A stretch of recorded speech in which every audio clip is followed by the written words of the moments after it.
아멘. 예. 저희가 계속 이스라엘의 역사들을 바라보면서 하나님의 심판의 그런 움직임들, 그리고 그 심판 가운데서 고난 속에 있는 이스라엘을 만나보게 됩니다.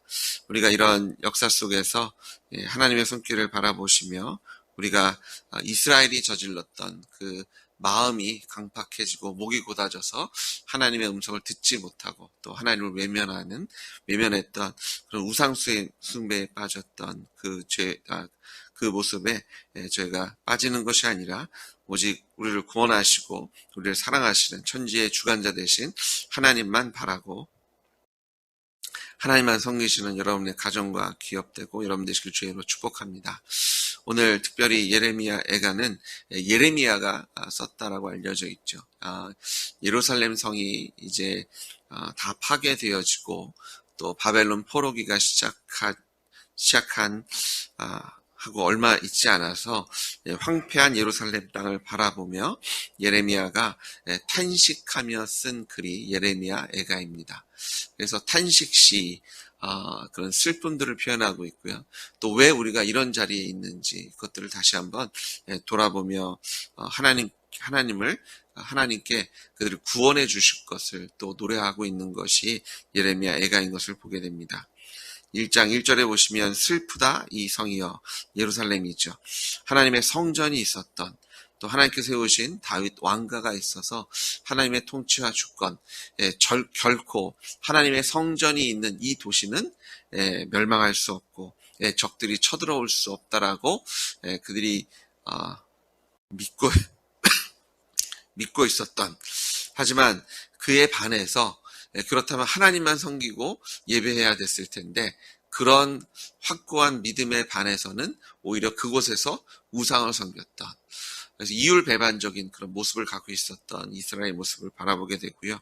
결국 하나님께서 그 차지도 덥지도 않은, 아니요, 이제는 다 식어버렸지만 자신들은 식지 않았더라고 자신 스스로를 속이고 있었던 이스라엘 백성들을 심판하셔서 약속대로 신명기 27장이나 28장에 저희가 찾아볼 수 있는 하나님께서 순종하면 이렇게 복을 주시겠지만 하나님을 버리고 우상 숭배하고 하나님을 의지하지 않으면 하나님께서 예루살렘에 이스라엘 땅에 이스라엘 백성들에게 주시겠다고 했던 그런 진노와 그런 하나님의 심판의 일들이 그대로 이루어진 것을 우리가 바라보게 됩니다.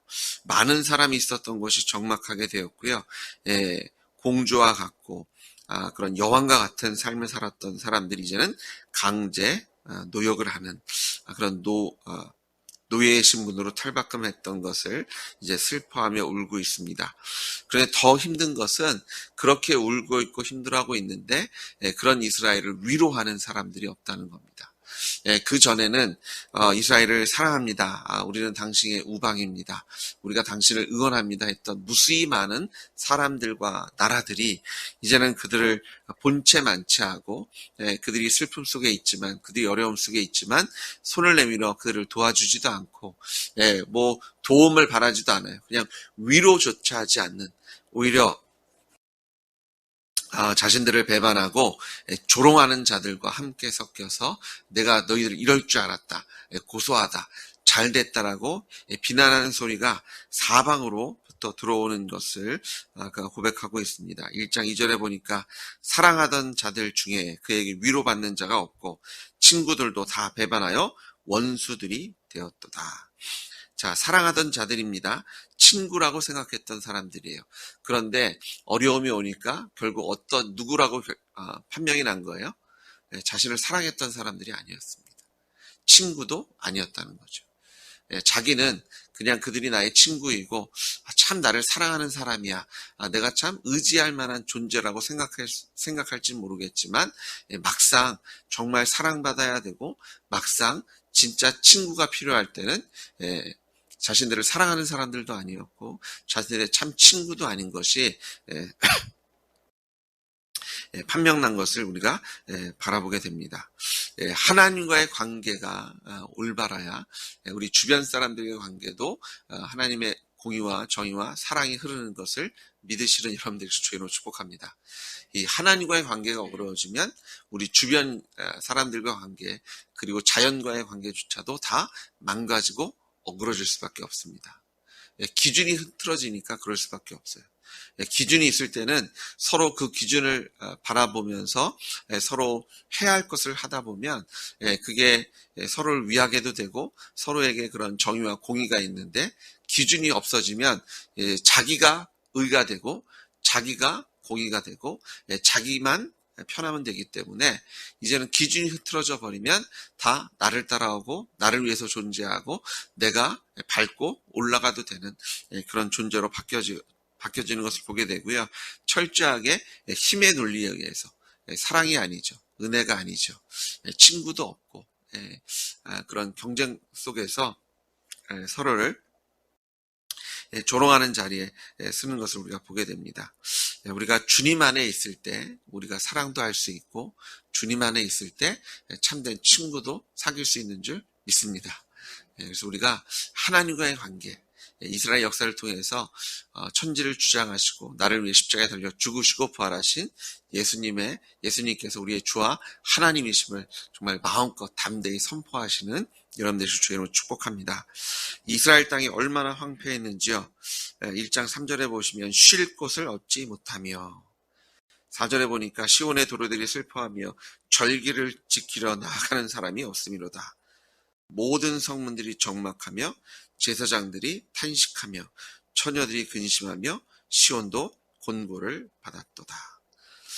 성전이 텅 비었고요. 또 그 성읍이 황폐해진 것을 많은 그런 주변인들이 있는 것 같지만 열국 가운데 거주하고 있지만 쉴 곳은 없고 머리 둘 곳은 없고 의지할 곳도 없는 그런 외로운 모습을 보게 되고요. 그리고 밤에 편하게 잠잘 수도 없는 계속해서 긴장하며 살아갈 수밖에 없고 어떻게든 살아남기 위해서 눈을 뜨고 밤을 지새야 하는 그런 쉼이 없는 삶을 살고 있는 그런 하나님과 진노의 관계에 있을 때 그런 평안함이 없는 것을 우리가 바라보게 되고요. 5절에서도 보시면 5절부터 6절, 7절에는 이 하나님의 영광이 떠났기 때문에 우리가 쉴 곳이 없는 것 아니냐. 5절에 보니까 그의 죄가 많음으로 여호와께서 바벨론이 아닙니다. 아수르가 아닙니다. 내가 이런저런 실수를 했기 때문이 아니라 실수가 아니라 뭐예요? 죄 때문이다 라고 말씀하고 있습니다. 죄 때문에 사망이 들어왔고 죄 때문에 우리가 그 사망의 노예 노릇하면서 죽음의 두려움 앞에 살아가게 된 것을 우리가 믿습니다. 우리가 왜 힘든 거예요? 죄 때문에 힘든 겁니다.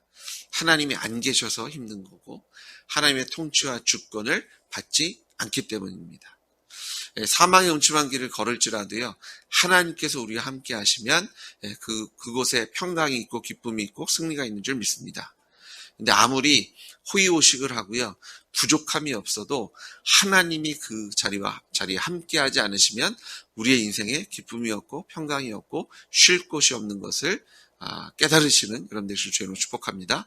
죄 때문에 예수님을 믿지 않기 때문에 내가 주인 돼서 하나님을 하나님 인정하지 않고 하나님께서 받으시기에 합당한 예배와 경배를 드리지 않기 때문에 하나님의 것을 하나님께로 돌리지 않고 내가 하나님 것을 도적질할 때 하나님의 시간과 하나님의 물질과 하나님께서 우리에게 허락하신 재능을 하나님께서 원하시는 대로 사용하지 않기 때문에 그 죄 때문에 우리가 힘든 것을 아셔야 합니다.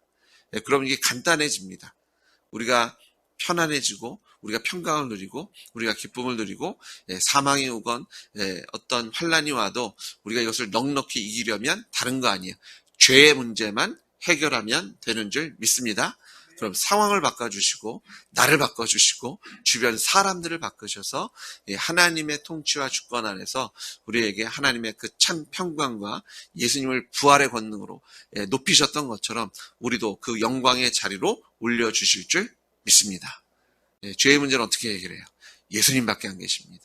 십자가에 흘리신 보혈의 피로 씻으시고 부활의 권능으로 우리를 새롭게 하셔서 하나님의 자녀의 권세를 누리게 하실 줄 믿습니다. 여호와께서 그를 곤고하게 하셨습니다.